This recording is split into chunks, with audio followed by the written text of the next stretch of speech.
नमस्कार सर, मेरा नाम राजू है।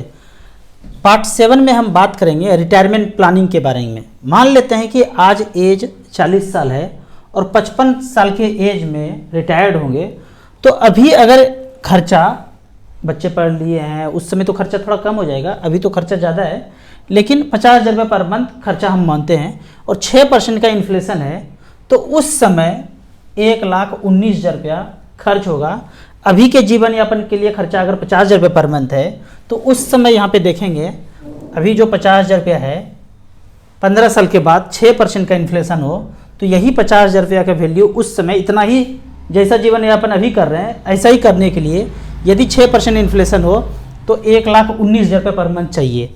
तो उस समय जब 1,19,000 रुपये पर मंथ चाहिए, जब रिटायर करेंगे पहले मंथ से चाहिए, और ऐसा ये मान के चलता हूँ कि 30 साल रिटायरमेंट के बाद और ज़िंदा रहेंगे तो हर साल लगभग 1,00,000 रुपया चाहिए। समझाने के दृष्टिकोण से मैंने 1,00,000 रुपये मेंशन किया है, 1,00,000 रुपये चाहिए। तो यहाँ पे कितना पैसा हो कि 1,00,000 रुपये पर मंथ आता रहे जब तक जीवित रहें। तो यहाँ देखते हैं, यहाँ कैलकुलेशन में पता चलता है कि यदि 1,70,00,000 रुपया छोड़ दें कॉर्पस को, यहाँ पेंशन में गए हैं, 1,70,00,000 रुपया अगर हो और वहाँ से 1,00,000 पर मंथ लेते रहें आने वाले 15 साल तक, और मात्र 9% का अगर रिटर्न मिले जहाँ भी हमने पैसा इन्वेस्ट किया है रिटायरमेंट के बाद, तो टोटल 1,80,000 विड्रॉ करेंगे और 2,71,00,000 रुपया बच जाएगा। यहाँ पे अगर देखते हैं अगर ये रिटर्न कम हो जाए तो क्या होगा और या बढ़ जाए तो क्या होगा। अगर 8% का रिटर्न होता है, जो 1,70,00,000 का कॉर्पस है वो भी बढ़ के 2,13,00,000 हो जाता है। अगर 7.5% का रिटर्न मिले या 7% का रिटर्न मिले तो 1,70,00,000 से थोड़ा सा कम हो जाता है, यानी थ्रेशोल्ड लेवल 7% हो गया। उससे ऊपर अगर रिटर्न मिलता है तो हमारा कॉर्पस बढ़ता रहेगा और 1,00,000 रुपये पर मंथ तो मिल ही रहा है। 3,39,00,000 हो गया 10% के रेट से। यदि ओवरऑल 12% का रिटर्न मिलता है, ये पैसा 5,14,00,000 रुपया हो जाता है। तो इस तरह से करके हमने 15 साल कैलकुलेट किया है, जबकि यहाँ 30 साल तक अगर जीवित रहते हैं, यहाँ 15 साल में ही 2,71,00,000 रुपया हम बैलेंस छोड़ के जाते हैं। यहाँ पे 15 साल में 2,71,00,000 रुपये बचता है। यदि 9% का इंटरेस्ट मिलता है, 1,70,00,000 से 1,00,000 रुपये पर मंथ ले रहे हैं और 9% का रिटर्न मिले तो 2,71,00,000 बैलेंस बच रहा है। पर यदि हम जीवित 30 साल तक रहे तो कहानी कुछ और होगा, 6.5 करोड़ रुपया बैलेंस बचता है। तो बीच बीच में हम इस पैसे को बढ़ा भी सकते हैं, 5-10% के रेट से इस पैसे को बीच बीच में हर 5 साल में जो 1,00,000 पर मंथ ले रहे हैं, 1,10,000, 1,20,000, इस तरह से करके हम बढ़ा भी सकते हैं। फिर बैलेंस बाद में थोड़ा सा कम बचेगा तो एज पर इन्फ्लेशन हम पेंशन को भी धीरे धीरे बढ़ा सकते हैं। तो अब देखना क्या है कि हमें हर हाल में कितना चाहिए। जब एज 55 साल हो जाएगा 1,70,00,000 चाहिए। यहाँ अभी एज 40 है, 55 के एज में अगर 1,70,00,000 का कॉर्पस हो जाए तो 1,00,000 रुपये पर मंथ हमें पेंशन मिलना शुरू हो जाएगा। तो अभी तो कुछ भी नहीं है, अभी एज है 40 बस, और 55 में चाहिए 1,70,00,000। तो कितना पर मंथ का SIP करूं कि 1,70,00,000 पूरा हो जाए, या कितना पैसा वन टाइम ही एक बार झोंक दूं कि वो 1,70,00,000 पूरा हो जाए। तो यहाँ पे देखते हैं SIP अगर करते हैं तो 31,000 रुपये पर मंथ करें। यहाँ पे कैलकुलेटर में देख लेते हैं कि 31,000 रुपये पर मंथ करें आने वाले 15 साल तक, और 13% का थोड़ा सेफ कैलकुलेशन करें, 14, 15, 16 नहीं करते हैं, 13% के रेट से 31,000 रुपये पर मंथ जमा करेंगे तो टोटल 55,80,000 जमा करेंगे, 1,72,00,000 रुपये पूरा हो जाता है। जब ये पूरा हो गया तो आगे का गणित आपको पता ही है। अगर लमसम करना हो, वन टाइम करना हो, तो वन टाइम के केस में यहाँ ये सारा कैलकुलेटर आप starsip.in में जाके बिना लॉगिन किए हुए सारा चीज़ आप चेक कर सकते हैं।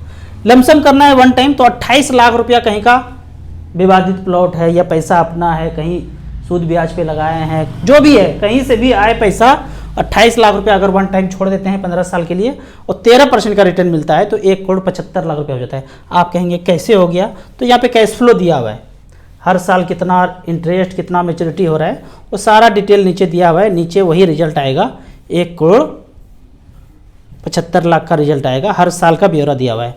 तो वन टाइम में आपको 28,00,000 रुपया वन टाइम करना है और SIP करना है तो 31,000 रुपये पर मंथ, दोनों कर सकते हैं कि 20,000 का SIP कर दिया, 5, 7, 10 लाख रुपया इन्वेस्ट भी कर दिया। तो कितना एग्जैक्ट कैलकुलेशन है आपके हिसाब से SIP में और वन टाइम में जाके कर सकते हैं। एक क्वेश्चन हमेशा पूछा जाता है कि मैं अभी तो स्मॉल कैप मिड कैप से कर रहा हूं, क्या इसी से पेंशन ले सकता हूं? इसमें मैं आपको लाइव उदाहरण दिखाता हूं। मेरा फंड है यहाँ पे अपना HDFC मिड कैप अपॉर्चुनिटी, काफ़ी अच्छा रिटर्न दिया है। ये 5,44,000 जमा किया हूँ और पैसा है 17,77,000, 17,77,000 रिटर्न 17.7% का रिटर्न मिला है। तो यहाँ पे ये पैसा 17,77,000 है और 10 साल के बाद यही रिटर्न अगर मिलता रहे तो मेरे पास 85 लाख रुपया हो जाएगा। Mid cap small cap category का फंड है, यहाँ 85 लाख रुपया हो गया तो यहाँ से 50,000 रुपये पर मंथ में ऑप्ट कर लूँगा पेंशन। मैं किस लिए जाऊँगा? Blue chip, balance fund, multi cap, safe shaper safest नहीं जाएंगे। इतना ज़्यादा पैसा हो गया, आप जितना सोचे थे, आपने जितना एक्सपेक्ट किया था उससे 2 गुना ज़्यादा पैसा है। आपने सोचा था कि 80 लाख रुपया होगा और हो गया 1,60,00,000। तो मान के चलिए कि कभी भी मोगेम्बो खेलेगा तो 30%, 40%, 50% स्वाहा हो जाए, कोई दिक्कत नहीं है। हमारा टारगेट तो 80 लाख ही था या 1 करोड़ का टारगेट था, 2 करोड़ पूरा हो गया, तो हम वहीं से पेंशन ले लेंगे। तो हमने अगर मिड कैप स्मॉल कैप में इतना ज़्यादा टाइम दिया है तो कोई ज़रूरत नहीं बैलेंस फंड में जाने का। गिरता है तो सब गिरता है, बैलेंस कैटेगरी वाला भी गिरता है, लार्ज कैप भी गिरता है, मल्टी कैप भी गिरता है, फ्लेक्सी कैप सब गिरता है, कोई कम कोई ज़्यादा।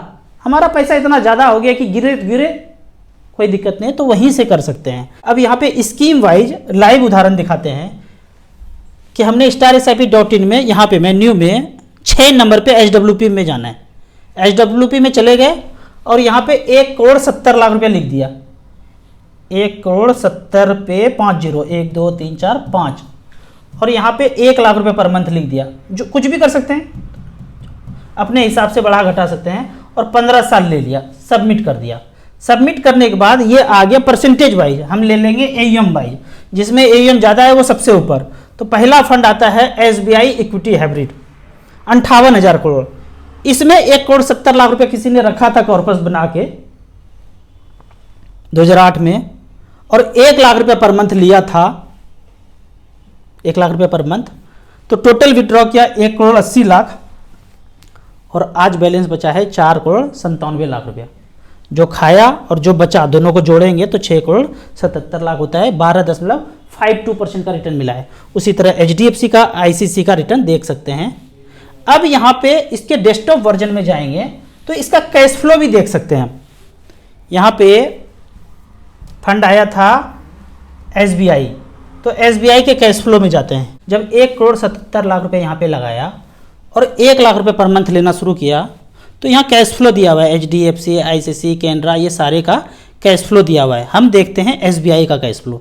ये SBI के कैश फ्लो में गए, 1,70,00,000 लगाया था, 1 लाख रुपये पर मंथ लेना शुरू किया तो ये कैश फ्लो में जाते हैं। यहाँ पे 1,77,00,000 रुपये मेंशन है और यहाँ से 1 लाख रुपये पर मंथ लेते हैं तो यहाँ पे ब्यौरा दिया हुआ है। इसके कैश फ्लो में जब जाएंगे तो यहाँ सारा चीज़ दिया हुआ है कि 2008 में 1,77,00,000 लगाया था, तब यूनिट का दाम 37 रुपया था और यहाँ से 1 लाख रुपये पर मंथ लेना शुरू किए तो कितना बैलेंस बचता गया।